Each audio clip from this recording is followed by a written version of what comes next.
This week on Myths and Legends, we're starting the Odyssey, the story of Odysseus' journey home from the Trojan War, where we'll learn how to make a week-long road trip last several years, and how that all-you-can-eat goat cheese buffet might not be all it's cracked up to be. The creature this week is the personification of ignorance and chaos, who eats clouds.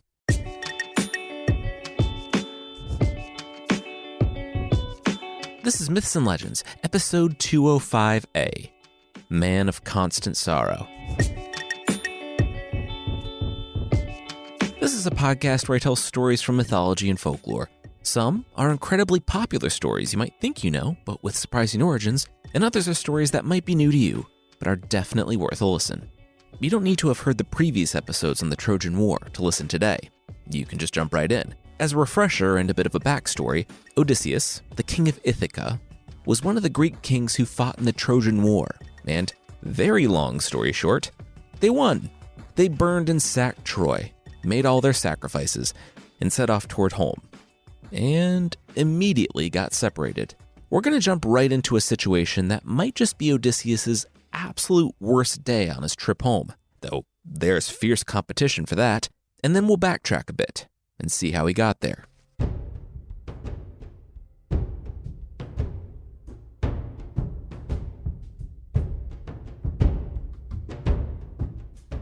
Odysseus heard the stones strike the flint, saw the first light since the door choked out the last of it the previous night. There was an eye seeking in the diminishing darkness. Some hid, some prayed. More than a few of his bravest, men who had survived the horrors of Troy, wept all through the night. Odysseus didn't. He sat up, doing what he did best, thinking. The hands found them before the eye did. There was a scuffling. They tried to run.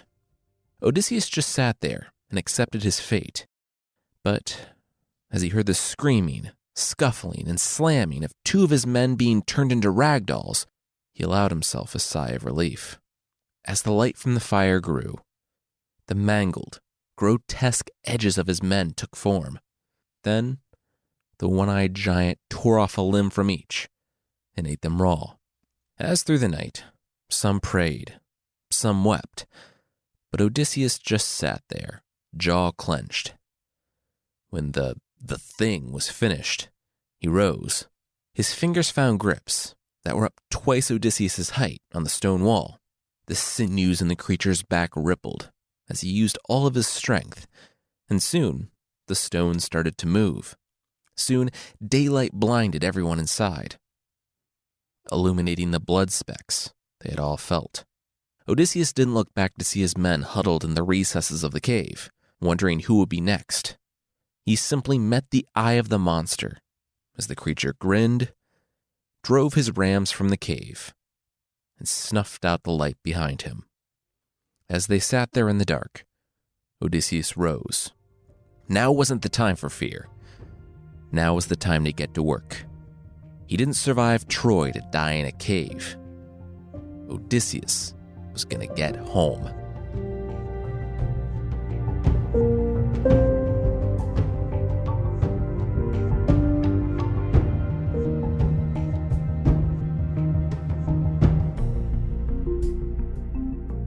A few weeks earlier, Odysseus wrapped his cloak tighter, a bulwark against the chill in the air. It was dusk. They had traveled too far already. They needed to stop for the night. It had been days since they left Troy, a smoking shell of its former glory, and the ships were overladen with Priam's gold. It was almost done. Almost. 10 long years Odysseus had been gone. His boy, the baby he left, Telemachus, would be nearly a teenager by now. He had missed so much. And Penelope, she had stayed true. He knew she did. He didn't deserve Penelope.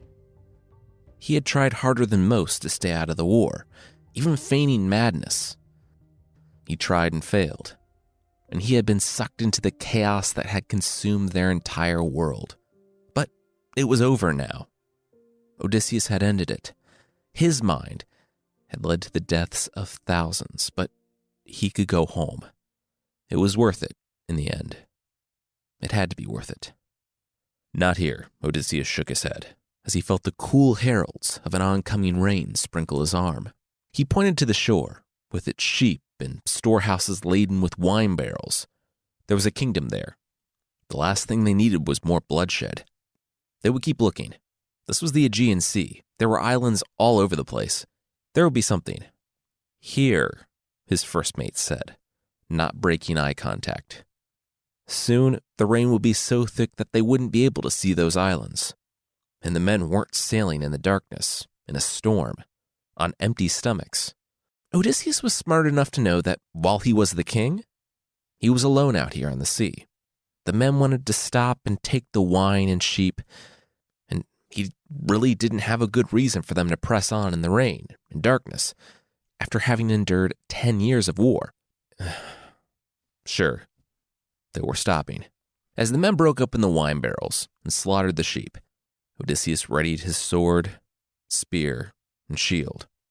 When the warriors thundered over the hill on their horses, the people who owned the sheep and the wine his men were using to throw an impromptu beach party, Odysseus was ready for more bloodshed.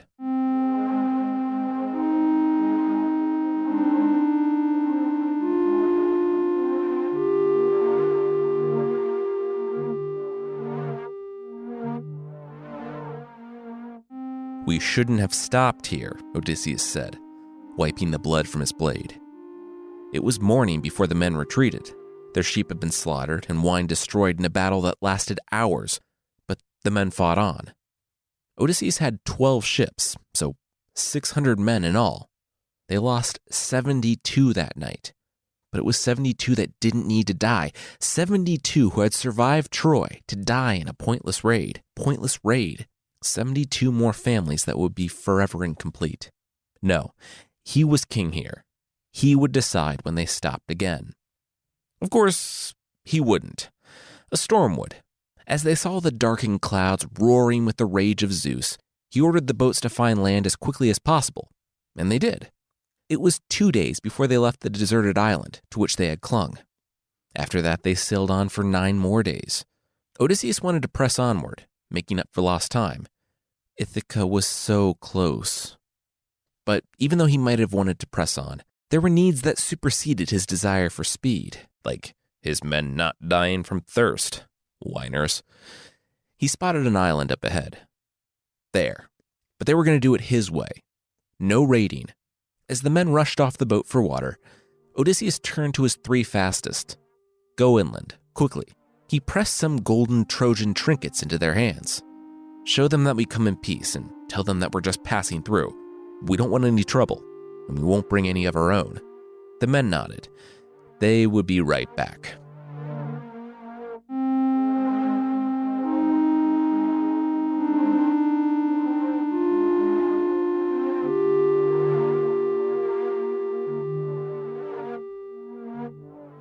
Odysseus slapped the hand of the soldier reaching for the lotus.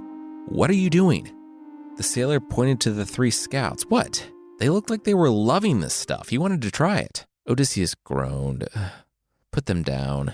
So earlier that day, when the men hadn't returned by mid-afternoon, Odysseus took a contingent of warriors and went inland.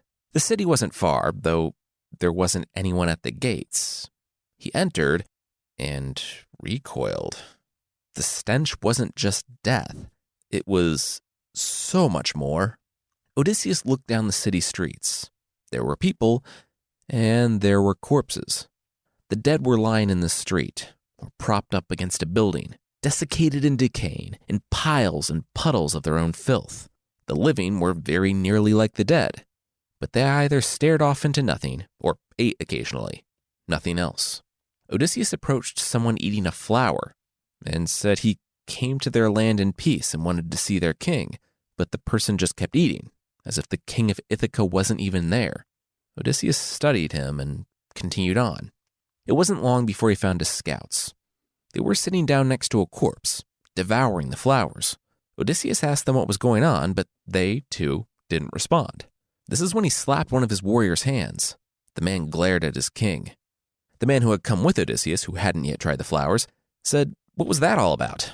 Those things look awesome." "Yeah, they look awesome," Odysseus said. too awesome. It's obviously destroyed the city, and these guys don't want to do anything other than sit here eating them until they die. You're not eating those, Odysseus said, and then looked directly to the camera. Lotus flowers. Not even once.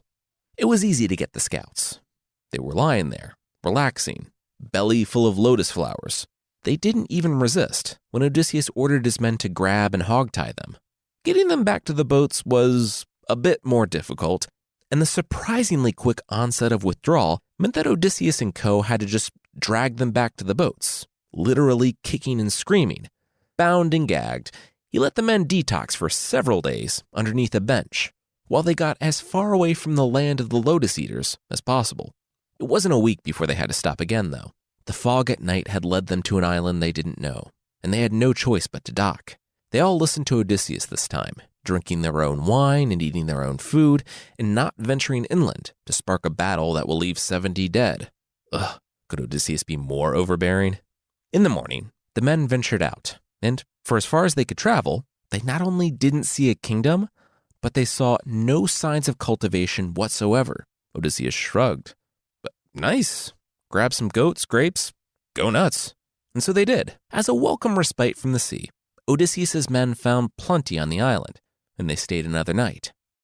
The three in recovery had their bonds loosened, and they immediately went and started eating wildflowers, looking for that sweet, sweet rush. But eventually, even they settled down.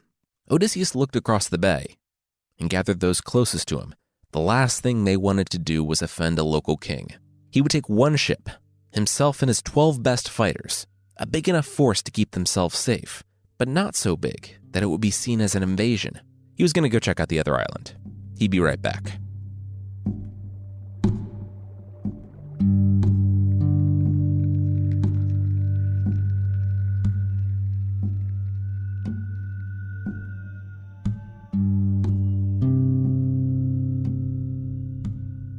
Nice goat cheese, the men said, looking at the earthenware vessels. This is a good day. The warrior shoved down a second fistful. The others were digging into the way, while still more were figuring out how to work the gate for the goats. On the other island, they found more of the same. Nothing. Well, that is, until they came to a cave. It was massive, and it held not just a bed that was 3 or 4 times the size of one Odysseus would sleep in, but goats, 4 times the size of normal goats, and enough cheese and milk to keep his men satisfied for days. So I know this is a diplomatic thing, but we're gonna rob this guy blind, right? One of Odysseus's warriors spoke up. He pointed to the sheep. We could probably drive them down the rocks and fit 6 in our boat, along with the cheese and milk. And look at the whey, already packaged in those helpful oversized cylinders. I can get back in the gym finally. It's been 10 years. Odysseus took a deep breath. Guys, what if, the resident of this cave and whoever else was with him chanced upon them stealing his goats and food? We'll stay. Introduce ourselves. It'll be fine. Sometime around dusk, when they had their fill of the goat cheese dinner, they heard a rumble. Odysseus looked at his men and motioned them to the back of the cave. Just in time, too, because 24 giant rams thundered in, finding their pens. Then the Ithacan saw what had been hurting the animals. Behind the animals, a giant swung his club, urging the last of the rams into the cave. Odysseus's stomach dropped when the very next thing the giant did was grip the rock that sat outside the cave and roll it across the opening, sealing them all in. It'll be fine. Don't worry, we're now guests in his home. Zeus avenges the unoffending guests. And Zeus is nothing if not principled and consistent.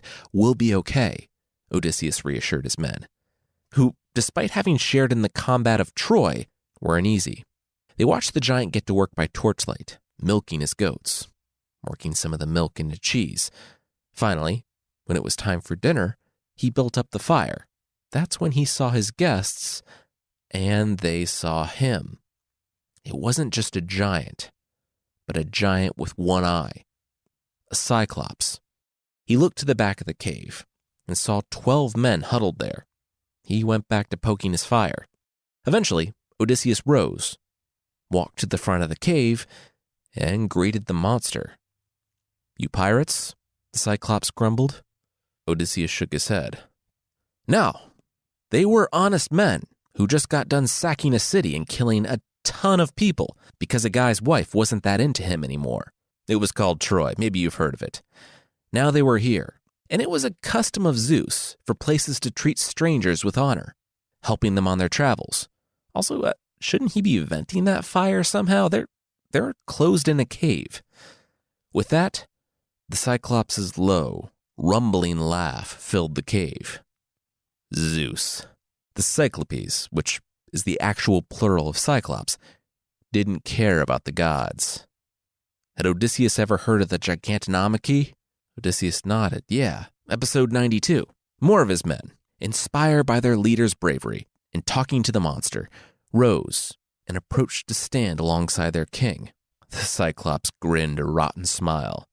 Well, the gods better hope there was never a cyclopenomachy. Cyclopenomachy?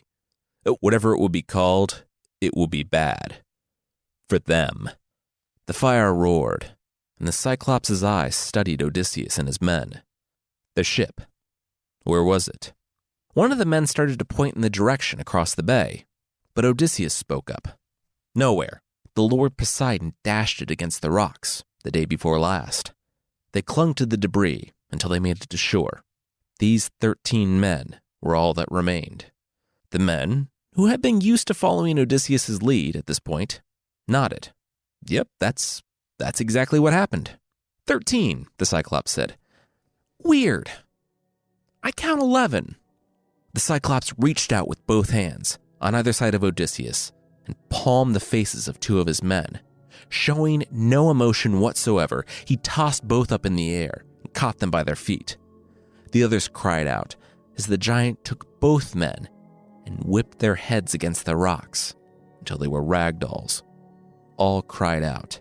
All, that is, except for Odysseus, who wiped his comrade's blood from his face and went to go take a seat at the back of the cave. Some among the Ithacans held their ears so they didn't hear the Cyclops crunching on their comrades. Bones, entrails, and all. Odysseus heard it.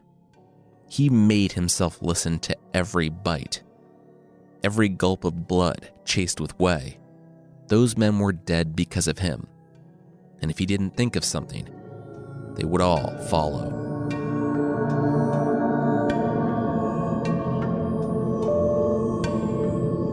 We'll see Odysseus' plan to escape from the Cyclops, because Odysseus always has a plan, but that will be right after this.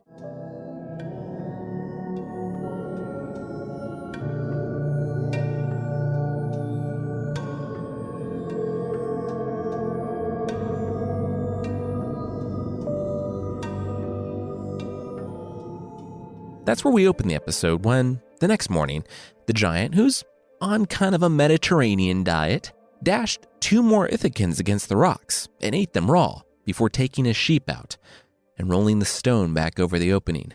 When it was still, when he was sure the monster wasn't coming back, Odysseus rose and fed the fire. He turned to his men. Well, were they going to get to work or were they going to die? Him? He was going to get to work.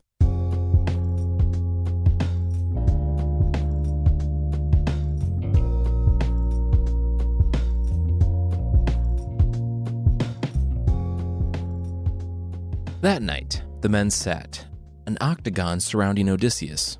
Odysseus prayed to Athena that the monster would wait until after he heard Odysseus' offer to prepare dinner. But as soon as the stone was rolled into place, he plucked 2 men from the ground, 2 good men, who Odysseus had known for most of their lives. He would pay for this. I know goat milk is nice and all, but want to try something a little bit more fun? Odysseus asked his host. The Cyclops looked at the little king, finishing off the leg he was working on, and found Odysseus emptying a wineskin into a carved bowl. For all the giant grapes on the island, Odysseus hadn't seen any wine. This was a gift from a king at one point in his life, and it was less wine and more so liquor. Odysseus said that he meant this as an offering to whoever would help them on their way, but things went a little sideways here. He still wanted to give a good gift, as was the responsibility of the guest, and the monster cut him off, pushed him aside, and drained the bowl. The monster sat back in shock. Whoa. His eyebrow was halfway up his forehead. Wow. He turned to Odysseus. Another.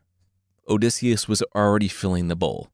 Hey, this drink is amazing. You food are all right. What's your names, guys? The Cyclops asked, and then threw back another bowl of liquor. Odysseus was filling up a third. As the Cyclops drained that, Odysseus said that his name was Nobody. His mother, father, friends, everyone called him Nobody. I like you, Nobody. You're a good guy. I like you so much that I'm going to eat you last, the Cyclops said, before swallowing his own burp. There's a noble gift for a good guy, and you are a good... The men paused and waited. Oh, sorry, fell asleep there for a minute. Guy, the Cyclops mumbled. Now, if you'll excuse me, food, I need to fall asleep. And the Cyclops immediately landed hard on the skins right next to the fire. The Ithacans did excuse him because, as soon as he was out, Odysseus nodded to his men. They rushed to the pens, to the dung piles, and dug in deep, down to their elbows. They looked at Odysseus and nodded. They got it. It was as long as the mast of a ship and as sharp as a spear. They had spent most of the day working on it, crafting it from the waste wood in the cave, sharpening it, hardening it. Not wanting to cut things too close, Odysseus finished a little early, but it would be good enough. Odysseus motioned to the men, who would join him to pick it up. They moved quickly to get the point over fire, and were surprised. Turned out smoking, fiery dung was worse than regular dung. Odysseus glanced to the tip over the fire, and then to the Cyclops and back again a few dozen times, until the tip began to glow orange. His heart, he heard one of the men whisper. Odysseus looked at the Cyclops' sleeping face. No. These men had heard the weeping of Achilles over Patroclus. They heard the mothers and fathers crying out for their children at Troy. They had heard the dying wail of a burning city. But when they plunged that red-hot spear into the Cyclops' eye, that was the worst sound they ever heard. The Cyclops' inebriation burned away quicker than the dung had, and he screamed, the sounds of his shrieks, accompanied by the hissing and popping of the point puncturing and searing his eye, rendering him instantly and permanently blind. Almost as quickly as the spear sliced its way through the eyelid, the Cyclops was awake. Reaching to cover his one and only eye, he felt the spear and wrenched it out, flinging Odysseus and his men across the cave. Blood streamed from his face, and he screamed with such force that it shook the pebbles from the alcoves high in the cave. The Cyclops groped in the cave, but he was easy to avoid. He wasn't what Odysseus had been worried about. Soon, there was a pounding on the rock outside. The Cyclops had neighbors, and they had heard the scream, and they wanted to know if everything was all right. Had someone stolen his flocks, tricked him, hurt him? Nobody! Nobody has tricked me! Nobody has ruined me! He screamed out. His neighbors were quiet for a moment. Okay. Unexpected way to emphasize those words, but whatever. If he needed, he could always pray to their father, Poseidon. Also, if he was okay, shut up, they were trying to sleep. If he kept this up, they were taking it up with the HOA. The Cyclops wept. No! Nobody did this to him. Nobody blinded him. The Cyclopes outside said, once again, weird way to phrase it and oddly specific, but they were glad he was doing fine.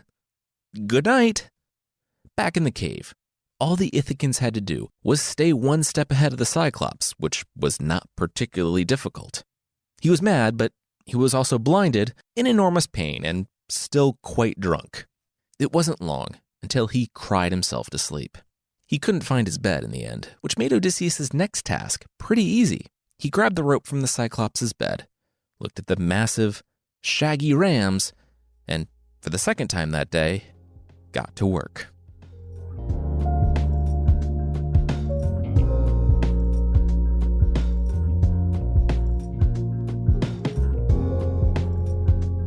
I'm gonna kill you, nobody. I'm gonna put a new coat of paint on my rocks. They'll be red rocks, because it'll be your blood. Oh, what's that? Not so talkative now, are you? The Cyclops said, to an empty cave. He was letting his massive rams out to graze, and he wasn't completely oblivious to the possibility of escape. He blocked the mouth of the cave for all but the rams, and felt each of their backs for a rider.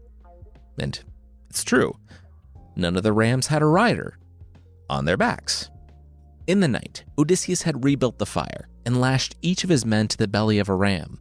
Since they didn't know when morning would come, they spent most of the night dangling there, but it was worth it when they emerged into the crisp morning air, clinging to the pectoral fleece.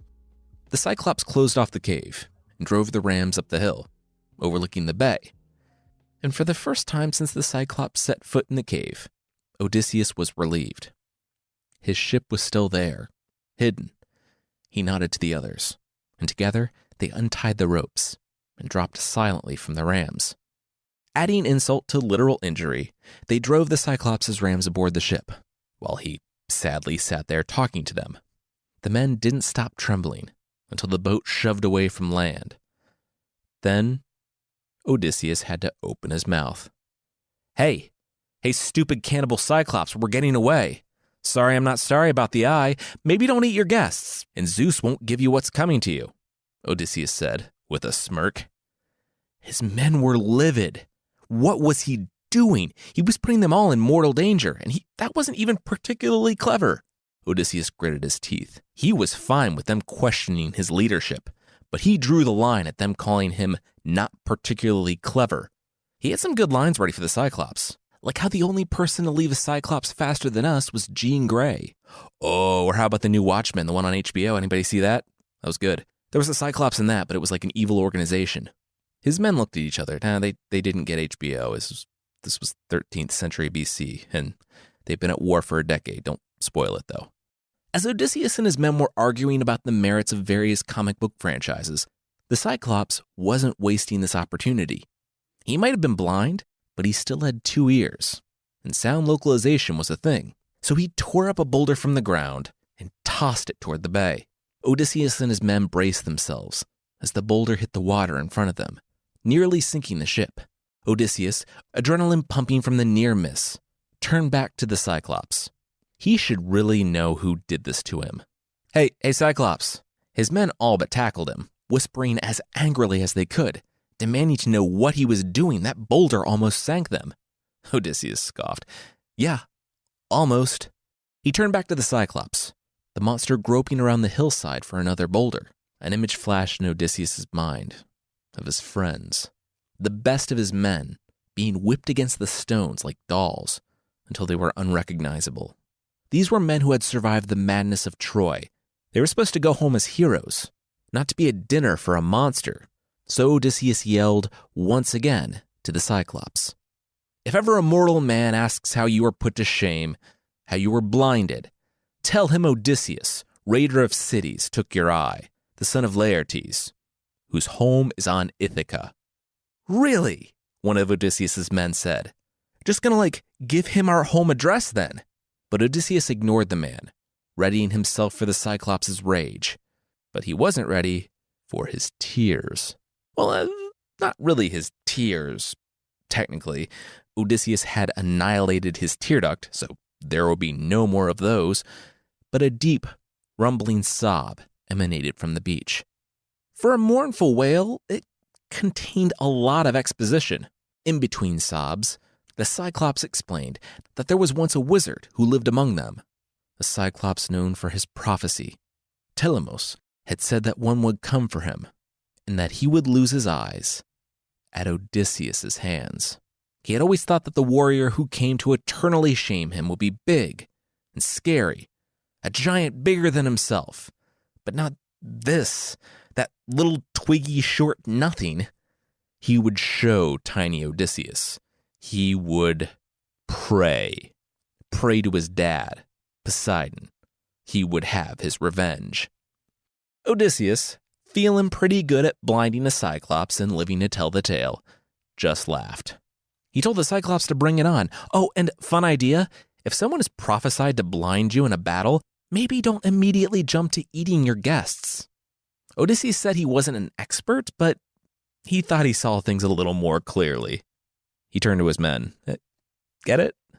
His men were already bracing themselves because, while Odysseus was taunting, he didn't notice the cyclops had stopped wailing and picked up another rock. Odysseus watched it as it approached the ship and sailed right over the sails, hitting the water in front of them. But they rode it out. Odysseus sneered, looking back on the beach at the cyclops who was truly defeated. He had collapsed, weeping. Odysseus nodded. It would be mean. It would be just salt in the wound to tell him that he missed and failed completely. So Odysseus did so, with no small amount of taunting, before piloting the ship back to the rest of his men. When they arrived back at camp, the men were dismayed that they had lost so many captains, and truly, Odysseus was as well. He tried to console them, saying that they got the guy who did it, but it was small comfort. They unloaded the Cyclops' rams, and Odysseus took the old, fat one, the one he had been riding, and took it down to the beach as a sacrifice to Zeus. As the fat burned, Odysseus was filled with a feeling. He was unsettled. He prayed to Zeus, the focus of the sacrifice, and he never really got a response, but now he felt strangely cut off. He turned on the beach and called out to Athena, but as he looked out on the ocean, he was only met with the setting sun. He gathered up the meat to take it back to camp. It was nothing. It was just a feeling. He had done nothing wrong. It was all gonna be okay.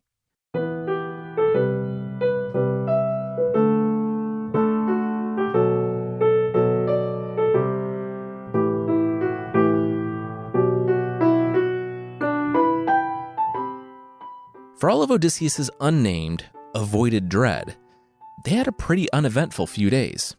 After the island of the Cyclopes, when his men were fortified with stolen mutton, they set out again, and soon another island rose on the horizon. They docked peacefully and found the local king as soon as they could.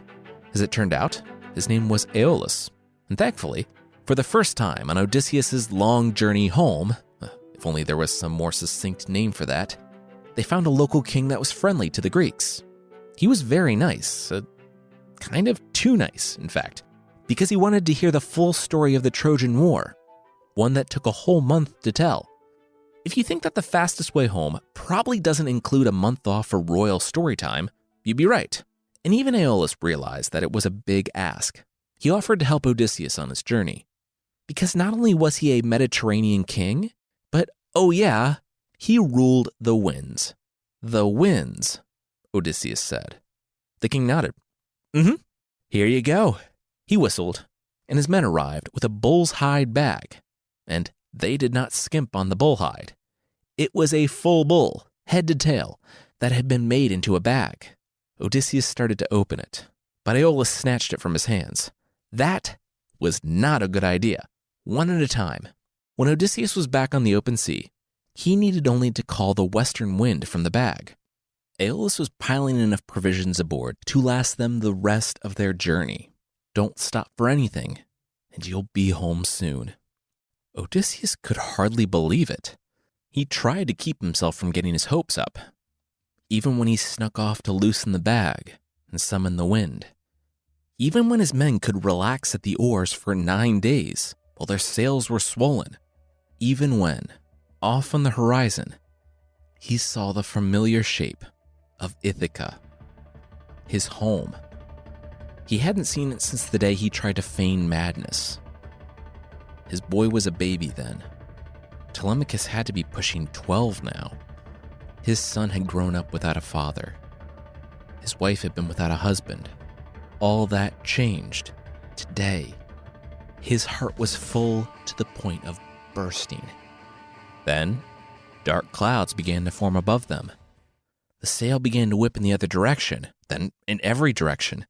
Odysseus' eyes flew to the bag and saw 6 men trying to pin down the opening.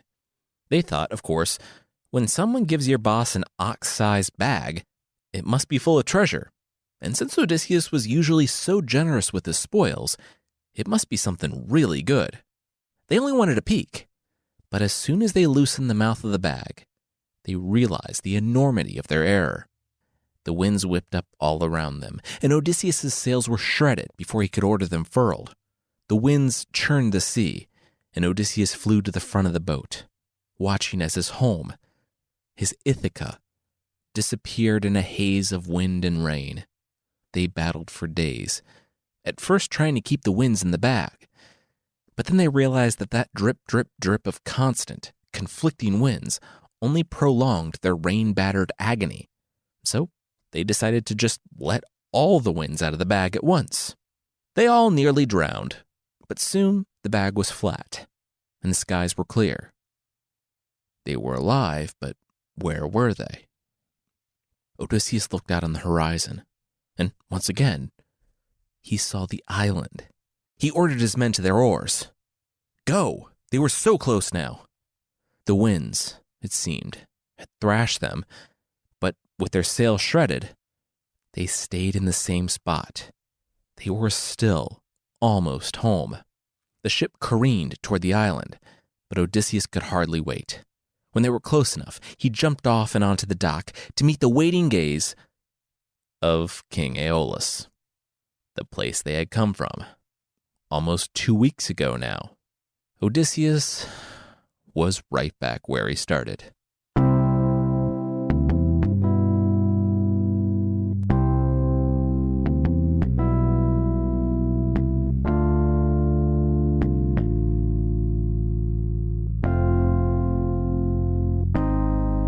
Next week, we'll continue and conclude this leg of our journey. And if you think 1 month off for story time is irresponsible when Odysseus has a family and a whole kingdom waiting for his return, well, you haven't seen anything yet. If you'd like to support the show, there's still a membership thing on the site. For less than the price of chip fingers, tiny silicone dishwasher-safe finger guards for eating Cheetos, you can get extra episodes and ad-free versions of this show that also won't leave your fingers coated with processed cheese dust. Check out support.mythpodcast.com for more info on the membership.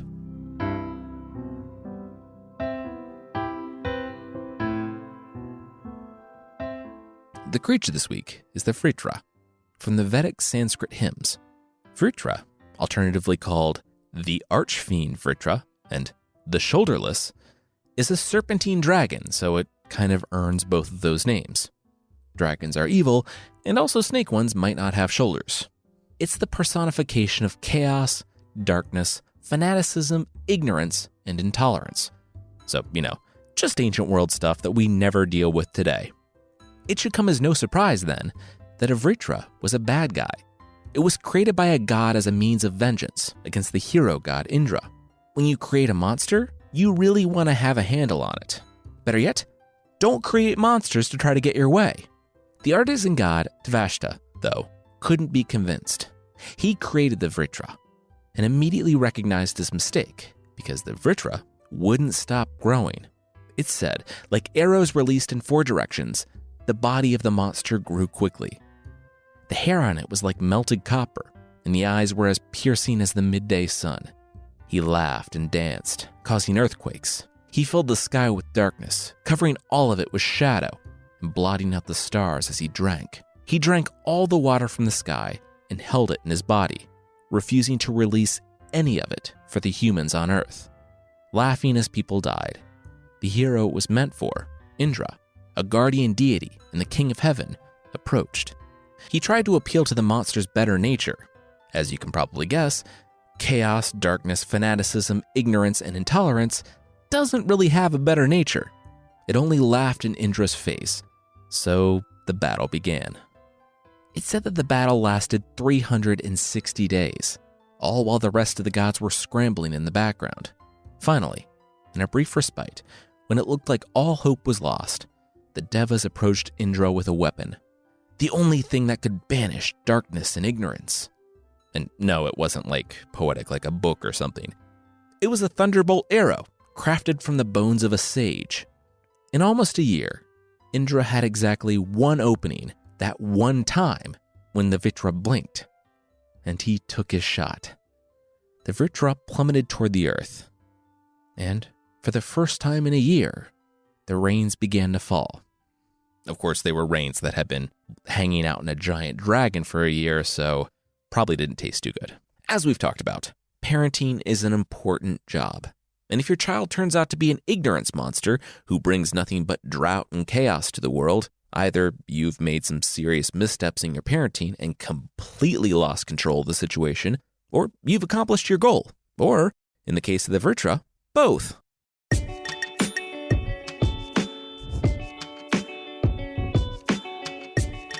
That's it for this week. Myths and Legends is by Jason and Carissa Weiser.